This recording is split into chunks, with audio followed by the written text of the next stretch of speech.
ಬರಿಗಾಲಿನಲ್ಲಿ weekend show ನಡೆಸಿಕೊಟ್ಟ Sudeep, ಕಾರಣವೇನು? ಕನ್ನಡದ big boss season 11 ಬಹಳ ಅದ್ದೂರಿಯಾಗಿ ಓಪನಿಂಗ್ ಪಡೆದುಕೊಂಡಿದೆ. ಬಿಗ್ ಬಾಸ್ ಸೀಸನ್ 11ರ ಶುರುವಾಗಿ 1 ವಾರ ಕಳೆದಿದೆ. ವಾರಾಂತ್ಯ ಆಗಿರುವುದರಿಂದ ಕಿಚ್ಚ ಸುದೀಪ್ ಅವರು ವಾರದ ಕಥೆಗೆ ವೇದಿಕೆಗೆ ವಿಭಿನ್ನವಾಗಿ ಎಂಟ್ರಿ ಕೊಟ್ಟಿದ್ದಾರೆ.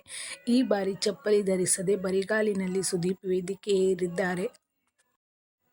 ಸುದೀಪ್ ಅವರು ಸಖತ್ ಸ್ಟೈಲಿಶ್ ಆಗಿ ಬಿಗ್ ಬಾಸ್ ವೇದಿಕೆಗೆ ಎಂಟ್ರಿ ಕೊಟ್ಟಿದ್ದಾರೆ. ದೊಡ್ಮನೆಯ ಮೊದಲ ವಾರ ಕಿಚ್ಚ ಸುದೀಪ್ ಬರಿಗಾಲಿನಲ್ಲಿ ವೇದಿಕೆಗೆ ಬಂದು ಅಚ್ಚರಿ ಮೂಡಿಸಿದ್ದಾರೆ. ವೇದಿಕೆಗೆ ಬಂದಿದ್ದ ಸುದೀಪ್ ಅವರು ಮೊದಲು ಹೇಳಿದ್ದ ಮಾತು "ಅಮ್ಮ ಓಕೆನಾ ಗ್ರೇ ಕಲರ್' ಎಂದಿದ್ದಾರೆ. ಬರಿಗಾಲು ನವರಾತ್ರಿ ಅಂತ ಹೇಳಿ ಶೋ ಶುರು ಮಾಡಿದ್ದಾರೆ. ನವರಾತ್ರಿಯನ್ನು ಅತ್ಯಂತ ಮಂಗಳಕರ ಹಬ್ಬವೆಂದು ಪರಿಗಣಿಸಲಾಗುತ್ತದೆ. 9 ದಿನಗಳು ಮತ್ತು ರಾತ್ರಿಗಳವರೆಗೆ ಇರುತ್ತದೆ. ನವರಾತ್ರಿ ನಿಮಿತ್ತ ಸುದೀಪ್ ಅವರು ಬೂದು ಬಣ್ಣದ ವಸ್ತ್ರವನ್ನು ಧರಿಸಿಕೊಂಡು ಬಂದಿದ್ದಾರೆ. ಜೊತೆಗೆ ಹಬ್ಬದಂದು ವೇದಿಕೆಗೆ ಚಪ್ಪಲಿಯನ್ನು ಹಾಕಿಕೊಳ್ಳದೆ ಶೋ ನಿರೂಪಣೆ ಮಾಡಿದ್ದಾರೆ. ಇನ್ನು ಶನಿವಾರ ಗ್ರೇ ಕಲರ್ ದಿರಿಸಿನಲ್ಲಿ ನಟ ಮಿಂಚಿದ್ರೆ, ಭಾನುವಾರದ ಸಂಚಿಕೆಯಲ್ಲಿ ಕೇಸರಿ ಬಣ್ಣದ ಕಾಸ್ಟ್ಯೂಮ್ನಲ್ಲಿ ಮಿಂಚಿದ್ದಾರೆ. ಇನ್ನು ನವರಾತ್ರಿಯಲ್ಲಿ ಕಿಚ್ಚ ಸುದೀಪ್ ಅವರು 9 ದಿನವೂ ಒಂದು ಹೊತ್ತಿನ ಊಟ ಸೇವಿಸುತ್ತಾರೆ.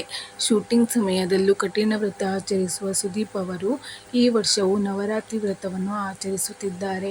ಇನ್ನು ಕೆಲಸದ ನಡುವೆಯೂ ವ್ರತದ ಮೇಲಿರುವ ಸುದೀಪ್ ನಿಷ್ಠೆಯನ್ನು ಫ್ಯಾನ್ಸ್ ಹಾಡಿ ಹೊಗಳಿದ್ದಾರೆ. ಇಂಥ ಹೆಚ್ಚಿನ ಅಪ್ಡೇಟ್ಸ್ಗಳಿಗಾಗಿ ನಮ್ಮ ಚಾನೆಲ್ ಅನ್ನು ಸಬ್ಸ್ಕ್ರೈಬ್ ಮಾಡಿ. Thanks for watching.